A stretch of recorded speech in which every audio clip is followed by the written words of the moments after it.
Good morning wifey. Good morning husband. মিষ্টি হাসিযুক্ত রিন রিনের স্বরটা কানে ঠেকতেই রেহেমার মুখ তুলে তাকালো। ঢিলে ঢালা একটা ওভার সাইজের টি শার্টের সাথে এলোমেলো চুলে আর ফোলা ফোলা গালে হাসি মুখ করে দাঁড়িয়ে থাকা মেয়েটাকে দেখি রেহেবারের ইচ্ছে হলো তাকে সপাটে ধরে এক্ষুনি দুটো চুমু দিয়ে বুকে পিষে ফেলতে। মেয়েটা কেন যত আদরে, রেহেবারে দেখলেই সারাক্ষণ ধরে আদর করতে মন চায়। নিজের ইচ্ছেকে দমালো না সে। পুশ-আপ ছেড়ে উঠে টাওয়াল দিয়ে কপালে বেয়ে ঘাম ঝরা মুছে চাপটা ধরল পূর্ণিকে। পূর্ণি হকচকিয়ে গেল। সে মূলত কোকোর লাফিয়ে লাফিয়ে এক্সারসাইজ করার ধরন দেখছিল।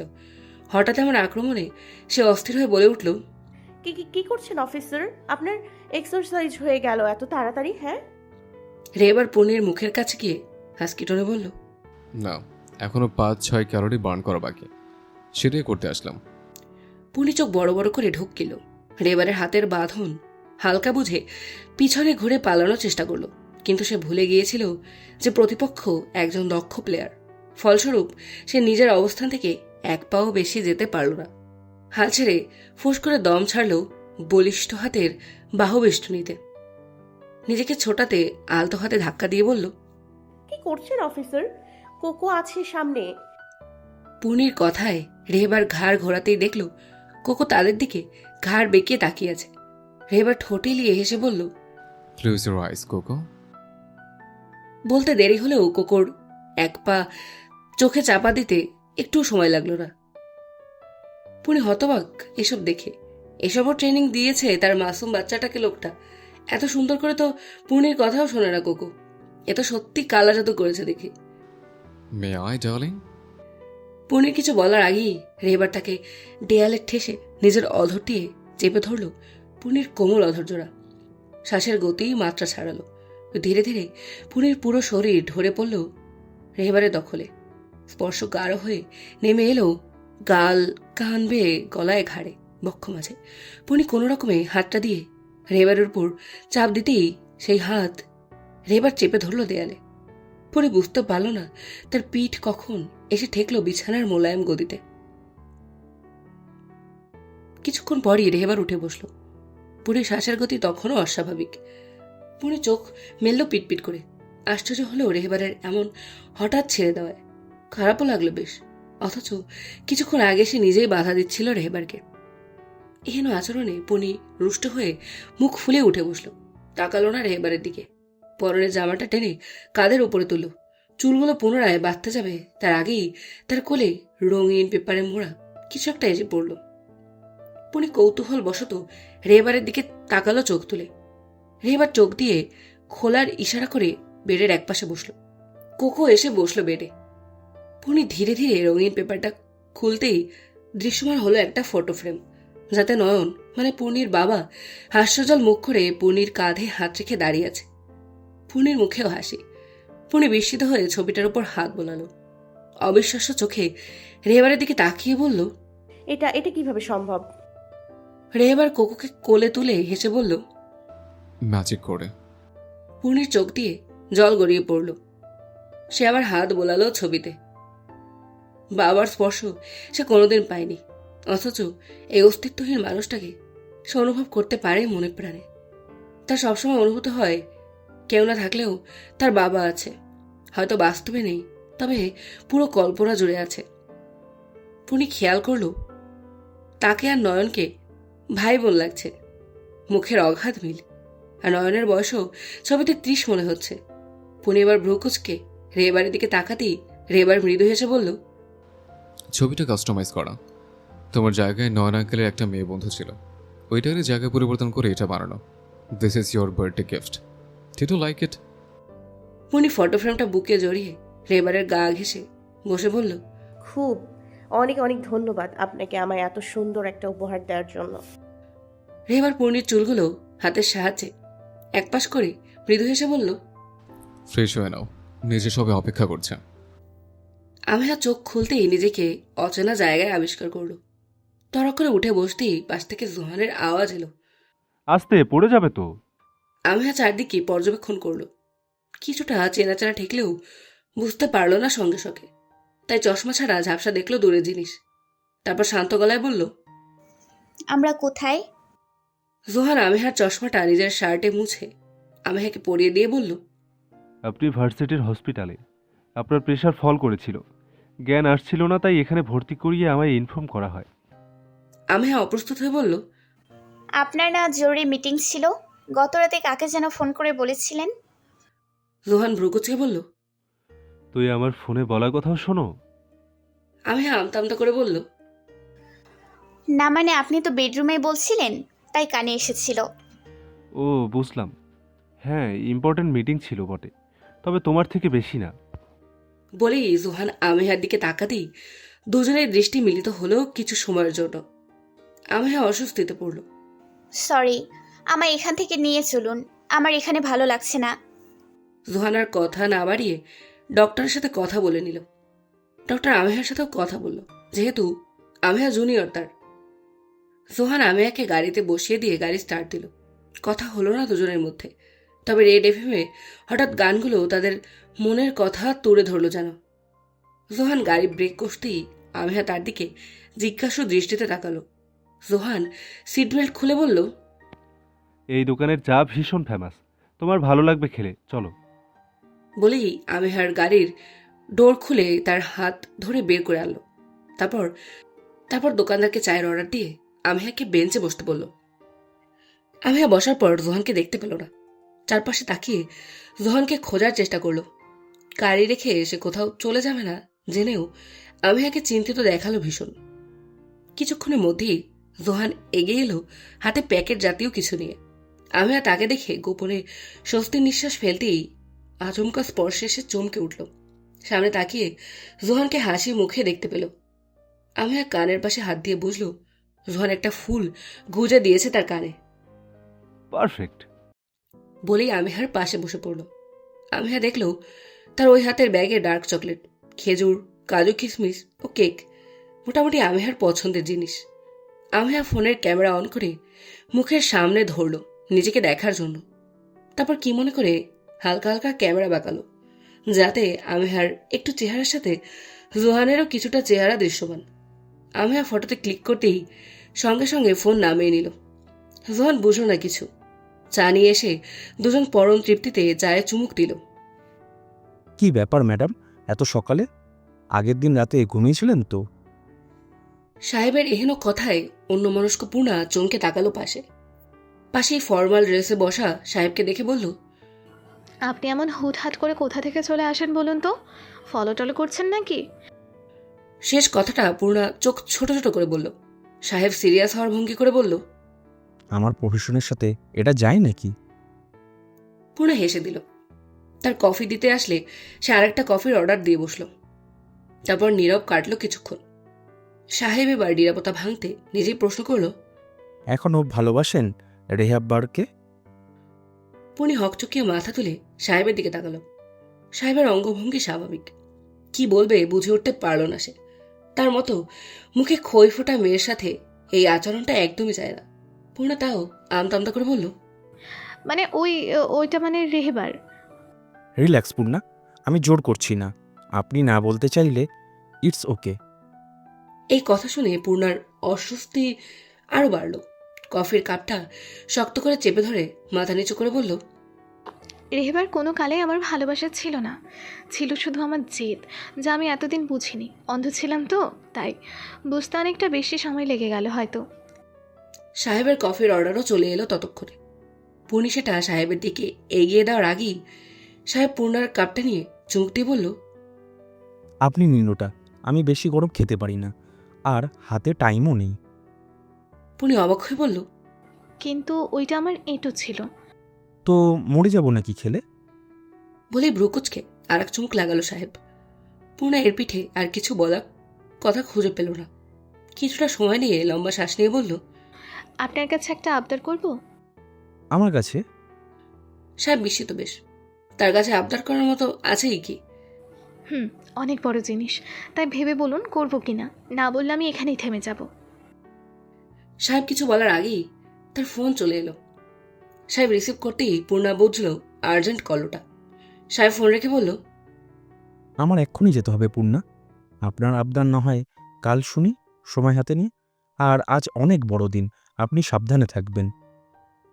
পূর্ণা ঘাড় নাড়ল, তারপর সাহেবের দিকে তাকিয়ে শান্ত স্বরে বলল, কাল অবধি সময় হবে তো? সাহেব তড়িঘড়ি করে উঠে পূর্ণার মাথায় হাত বুলিয়ে বলল, সারা জীবন হবে, আজ আসি। বলেই সাহেব বেরিয়ে গেল ক্যাফে থেকে। পূর্ণা হালকা হাসল, ফলে তার শ্যামলা মুখের গজ দাঁতগুলো তার সৌন্দর্যতা বাড়ানোর কাজ করে দিল। তারপরে ফোন বের করে কারোর নম্বর ডায়াল করলো। পুনি সকাল সকাল এত আয়োজন দেখে হতবাক। এত এত খাবার সব কিনা তার জন্যে। সে তো খায় দুগাল, বাকি তো সেই রেহেবারকেই খেতে হয়। তাও সকাল থেকে মায়া বেগম, আকাশ আহমেদ জোর করে তাকে সেমাই, কালাভুনা, রোস্ট, পোলাও, বিরিয়ানি সব খাইয়ে যাচ্ছে একটু একটু করে। পুনি শেষে হাঁপিয়ে উঠে রেহেবারকে অবশিষ্ট খাবার খাওয়ার জন্য ইশারা করছে, আর রেহেবার মিটিমিটি হাসছে তাকে দেখে। এর মধ্যেই পুনির ফোনে আননোন নাম্বার থেকে কল দেখে সে খাওয়া থামিয়ে ধরতেই ওপাশ থেকে কেউ বলল, আপু,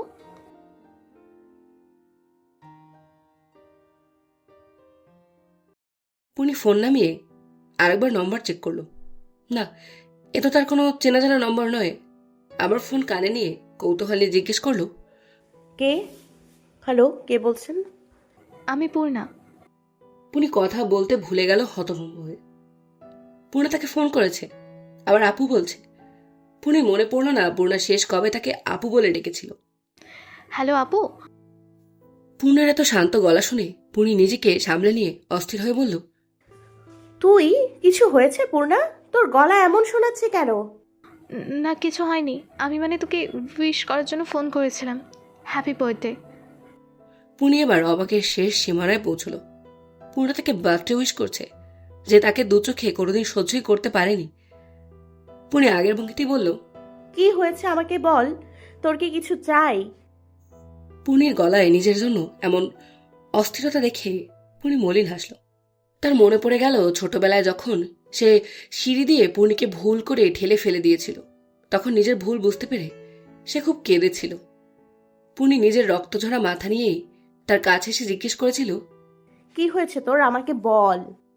পূর্ণা দীর্ঘশ্বাস ছেড়ে বলল, তুই চিরকালই বড্ড বোকা পূর্ণি। একটু ভালোবাসা পেলেই মোমের মতো গলে যাস। পুনি অবাক হয়ে শুনল। মূলত তার মাথার উপর দিয়ে যাচ্ছে এসব। হচ্ছেটা কি? আজ একবার দেখা করতে পারবি? আমি মিনি ক্যাফেতে আছি। পুনি অবাকের এসে বলল, আচ্ছা আমি আসছি, তুই দাঁড়া। আর শোন, আই এম সরি। বলেই ফোন কেটে দিল পূর্ণা। পুনি ফোন কান থেকে নামিয়ে সেই দিকে একবার চেয়ে রেবারের কাছে দৌড়ে গেল। পুনি হন্তদন্ত হয়ে যাই হোক করে রেডি হয়ে বেরোতে নিল। গেটের কাছে এসে গাড়িতে ওঠার জন্য তাড়াহুড়ো করতেই কোকো এসে পূর্ণির জামা টেনে ধরল। পুনি ব্যস্ত হাতে কোকোর মাথায় হাত বুলিয়ে বলল, কোকো, আমি কিছুক্ষণের মধ্যেই চলে আসবো সোনা, বায়না করে না। কোকো শুনল না। ঘেউ ঘেউ করে দুপায়ে ভর দিয়ে আর দুপা পূর্ণির পায়ে দিয়ে উঠে দাঁড়ালো। পুনি উপায় না পেয়ে কোকোকে কোলে তুলে উঠে পড়ল গাড়িতে। রেবার বেশি কিছু বলেনি তাকে, ওকে সাবধানে যেও ছাড়া। পুনি তাই আর কথা না বাড়িয়ে জামা পাল্টে দ্রুত বেরিয়ে পড়েছে।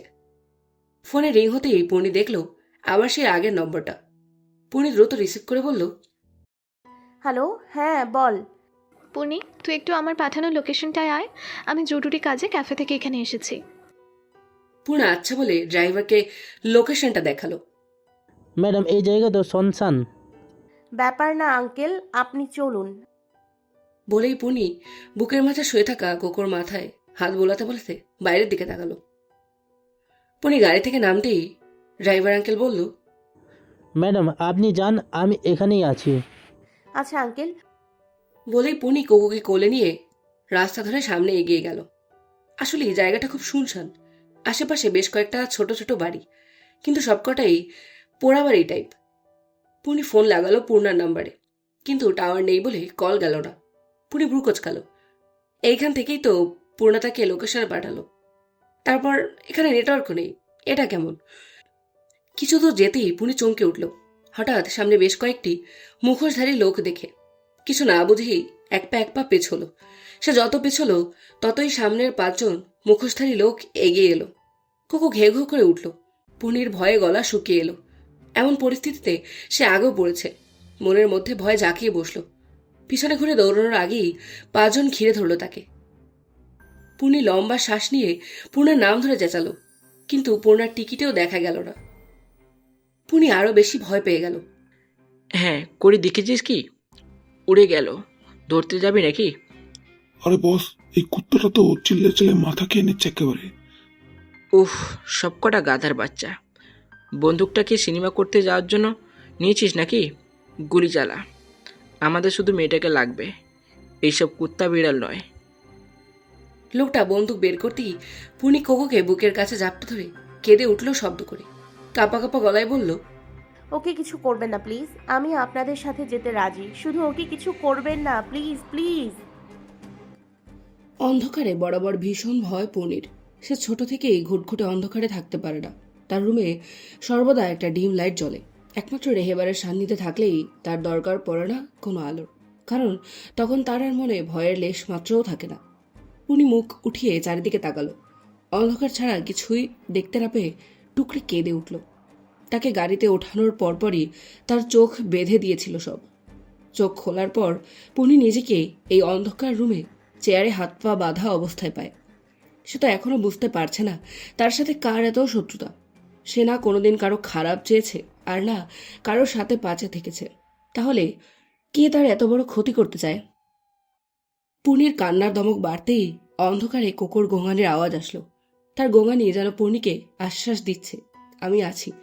পুনি কাঁদতে কাঁদতেই বলল, কোকো সোনা, আমার খুব কষ্ট হচ্ছে না, আর একটু সহ্য কর, তোর পাপা ঠিক এখান থেকে আমাদের নিয়ে যাবে দেখিস। বলেই পুনি মাথা নিচু করে চোখের জল ফেলল, আর মনে মনে হাজারবার রেহেবারের নাম জপল। আধা ঘন্টার মধ্যেই দরজা খোলার শব্দে পুনি চোখ তুলে তাকালো। সামনের মানুষটিকে দেখে তার চোখ মুহূর্তেই চকচক করে উঠল। উত্তেজিত হয়ে বলল, মামনি, তুমি তুমি কোথা থেকে এলে? দেখো না মামনি, আমায় কারা যেন এখানে তুলে নিয়ে এসছে। তুমি এতদিন কোথায় ছিলে মামনি? তোমার সাথে যোগাযোগ করার কত ট্রাই করেছি জানো? আমার হাতে লাগছে খুব, আবার হাতটা খুলে দাও না। পূর্বা বেগম নিঃশব্দে পূর্ণির হাতের বাঁধন খুলে দিতেই পুনি জাপটে জড়িয়ে ধরল পূর্বা বেগমকে। পূর্বা বেগম মৃদু হাসলেন। পুনির মাথায় হাত বুলিয়ে বললেন, আমিও কিছু জানি না বাবু, আমাকেও করা যেন এখানে তুলে নিয়ে এসেছে। আমি সুযোগ বুঝে পালাতে গিয়ে এই রুমে এসে পড়েছি। তুই শব্দ করিস না, না হলে কেউ চলে আসবে। চল, তুই আর আমি পালাই এখান থেকে। পুনি চোখের জল মুছে নিজের পায়ের দড়ি খুলে উঠতে গেলেই পূর্বা বেগম থামিয়ে দিলেন। পুনি জিজ্ঞাসার দৃষ্টিতে তার দিকে তাকালে তিনি বললেন, আগে এই পেপারটা সাইন করে দে তো বাবা মা, তারপর আমরা এখান থেকে পালাবো। পুনি পেপারটার দিকে তাকিয়ে বিস্ময় নিয়ে বলল, এটা কিসের পেপার মামনি? এটা এটা না তো স্বীকারোক্তি আছে যে বা যারা আমাদের তুলে এনেছে তাদের বিরুদ্ধে। তুই তাড়াতাড়ি সাইন কর, আমাদের এক্ষুনি বেরোতে হবে কেউ আসার আগে। পুনি আগা মাথা কিছুই বুঝল না। তার মাথা হঠাৎ কাজ করা বন্ধ করে দিয়েছে। আপনজনের কথায় বিশ্বাস করে পুনি পেপারস না দেখেই সাইন করে দিল। সাইন করে দিতেই পূর্বা বেগম পেপারসটা নিয়ে বলল, চল এবার বাইরে যাই। পুনি উঠে দাঁড়াতেই দরজা থেকে একটা ভরাট পুরুষালী কণ্ঠ ভেসে এলো, দাঁড়াও পূর্বা। পূর্বা বেগম ভ্রু কুচকে তাকালো। পুনি চমকে উঠে সামনে তাকালো। মনে তার ধরা পড়ে যাওয়ার ভয়। সে পূর্বা বেগমের শাড়ির আঁচল ধরে কিছুটা পিছনে লুকিয়ে দাঁড়াবার চেষ্টা করলো। দরজা দিয়ে প্রবেশ করলো একজন ভদ্রলোক, বেশ পরিপাটি, গায়ে দামি পোশাক। পুনি তাকে কোথাও আগে দেখেছে বলে মনে করতে পারল না। তোমার একার কাজ হলে হবে, আমার কাজটা তো দেখতে হবে, তাই না? পূর্বা বেগম বিরক্তিতে মুখ কুচকে বললেন, পথ ছাড়ো আদনান, আগের দিন তো তোমার ছেলে ক্লিয়ার করলো সব, আজ আবার তাহলে কিসের কাজ? পুনি কিছু বুঝতে না পেরে হাঁ করে চেয়ে রইল সামনে দুই মানবের দিকে। আদনান সাহেব কুটিল হেসে এগিয়ে এলেন এক পা করে। পুনি পূর্বা বেগমের আঁচল শক্ত করে চেপে ধরে রইল। পূর্বা বেগম তীক্ষ্ণ চোখে তাকিয়ে রইলেন। আদনান সাহেব একদম পুনির কাছে এসে তাকে পরখ করে ঠোঁট বাঁকিয়ে হেসে বললেন, এবার বুঝেছি আমার ছেলের মাথা কেন ঘুরে সেই মেয়েকে দেখে। একেবারে নয়নের প্রতিশ্রুতি দেখি। তারপর কিছুক্ষণ থেকে পূর্বার দিকে তাকিয়ে বললেন, আর তুমি যে বলেছিলে তোমার দরকার শেষে আমি যা খুশি করতে পারি। পূর্বা বেগম এবার শান্ত কণ্ঠে বললেন, কিন্তু তোমার যা উদ্দেশ্য ছিল তা তো কাল পরিষ্কার করেই দিল তোমার ছেলে। তাহলে ওর সাথে তোমার কিসের শত্রুতা? আদনান সাহেব এবার যেন ফট করে ক্রুদ্ধ হয়ে গেলেন। চেপে ধরলেন সামনে দাঁড়ানো পূর্বা বেগমের চোয়াল। হিসিয়ে বললেন, খুব ভালোবাসা না এখনো নয়নের প্রতি? তুমি কি ভাবো আমি কিছু বুঝি না? কেন নয়নের অংশকে এতদিন আগলে রেখেছো? ছাড় আদনান, আসল কারণ তো তোমার আগে থেকেই জানা। পুনি হতবিহ্বল হয়ে গেল দুজনের কাঁধে। হঠাৎ করেই কি মনে করে সামনের মানুষটিকে ধাক্কা দিয়ে পূর্বা বেগমের কাছে সরে এসে চেঁচিয়ে বলল, দূরে থাকুন আমার মামনির থেকে। এই আদনান সাহেব ক্ষিপ্ত দৃষ্টিতে সেদিকে তাকালেও মুখে ফুটে উঠল কুটিল হাসি। হাত ঝাড়া দিয়ে নাড়িয়ে বললেন, ভালোই, যত ডিফেন্ড করার করে নাও। যখন এক এক করে সব পর্দা সরবে তখন দেখবো এই ভালোবাসা কোথায় থাকে। পুনি সেসব কথায় পাত্তা দিল না। পূর্বা বেগমের দুই বাহু ধরে জিজ্ঞেস করলো, লোকটা কি সব বলছে মামুনি? তুমি কিভাবে এই লোকটিকে চেনো? আর আমার সাথে বা কিসের এত শত্রুতা লোকটার? এখান থেকে চলে যা পূর্ণি, দ্রুত। কথাটা কিছুটা আস্তে বলেও পুনির মাথা কাজ করা বন্ধ করে দিয়েছে। সে চেঁচিয়ে উঠেই বলল, না না না, তোমায় ফেলে আমি যাব না, তুমিও চলো সাথে। বলতে দেরি হলেও আদনানের তেরে এসে পুনির চুলের মুঠি ধরতে সময় লাগলো না। পুনি আর্তনাদ করে উঠল। পূর্বা শক্ত কণ্ঠে বলল, কি করছো কি আদনান? ছাড়ো ওকে। খুব দরদ না ভালোবাসার অংশের প্রতি? এবার দেখ কই পাঠাই এই দরদ আমি। আর এমনিও আর সাথে তো আমার ওর স্বামীর হিসেব তোলাও বাকি। রেহেবারের কথা মাথায় আসতেই পুনি ভয় পেয়ে গেল। নিজের চিন্তার উপরে চিন্তা এলো রেহেবারের কোনো ক্ষতি হবে না তো। আদনান সাহেব পুনির চুলের মুঠি ছাড়লেন না। টানতে টানতে সে ঘুপচি ঘর থেকে টেনে অন্য জায়গায় নিয়ে যেতে যেতে আওড়ালেন, তোর সব দোষ আমি মাফ করে দিতাম যদি ওই রেবার আমার বিষয়ে নাক গলিয়ে আমার পতনের কারণ হতো। আজ শুধু তোর জন্যই তুই নিজের প্রাণ হারাবি। আজ তো আমিও রেবারের কলিজায় আঘাত করব। বলেই আদনান সাহেব হেসে উঠে কান্নারত পুনিকে একটা রুম খুলে ভিতরে ছুঁড়ে মারতেই পুনি চোখ বন্ধ করে ফেলল। নিজেকে মাটিতে না পড়তে দেখে পুনি চোখ পিটপিট করে খুলতেই বুঝল তার অতি প্রিয় মানুষটার চির চেনা ঘ্রাণ। পুনি ঝট করে চোখ তুলে উপরে তাকাতেই হু হু করে কেঁদে একইভাবে তাকে ঝাপটে জড়িয়ে ধরল। রেহেবারের চোয়াল শক্ত, শরীর টানটান, পেশিগুলো ফুলে ফেপে আছে, যা তার গায়ে থাকা ব্ল্যাক আর্টশার্ট শার্টে বোঝা যাচ্ছে। এক হাত পনির পিঠে আর এক হাত মুষ্টিবদ্ধ। তীক্ষ্ণ চোখ দেখে বোঝার উপায় নেই ভিতরের কথা।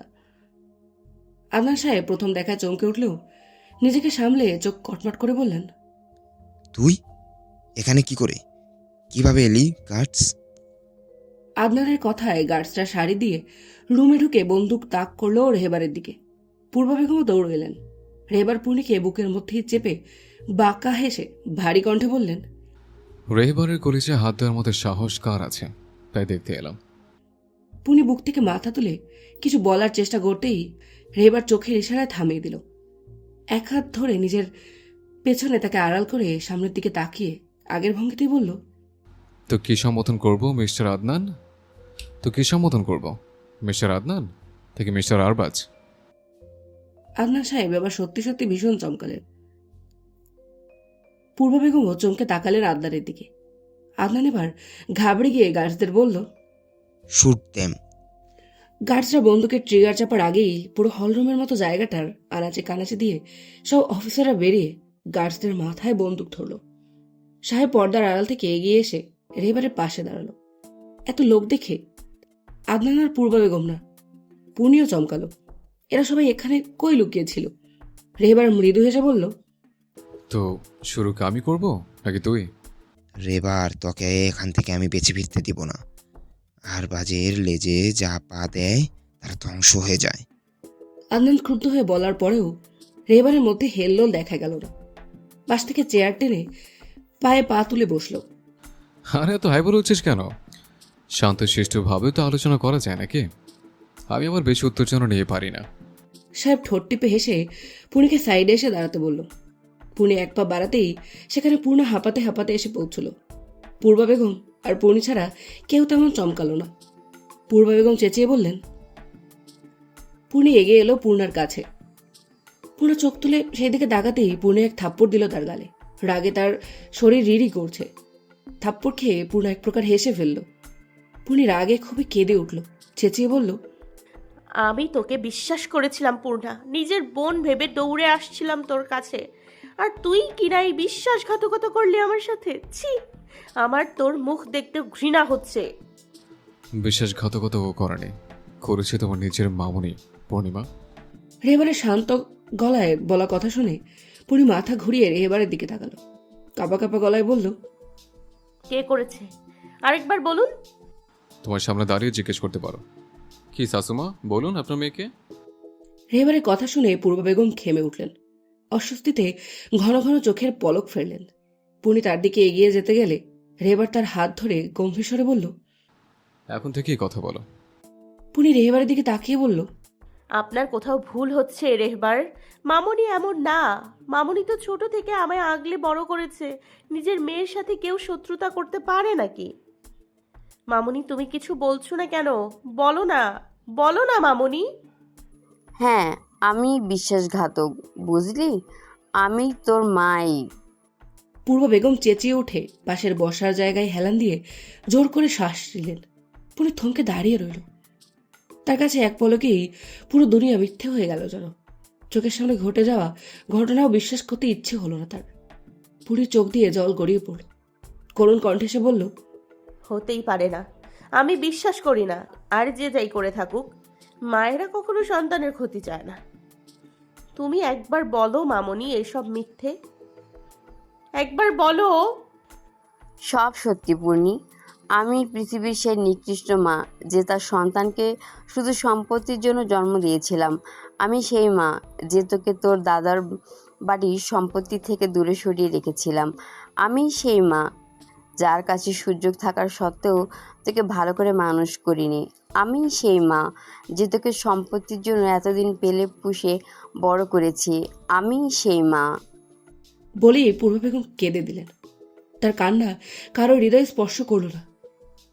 পূর্ণি হাঁটু ভেঙে উদ্ভ্রান্ত নেয় মাটিতে বসে পড়ল। পূর্ণা আপু বলে দৌড়ে এসে তাকে ধরল। সাহেবা চিন্তিত মুখে জলের বোতল এগিয়ে দিল পূর্ণিকে।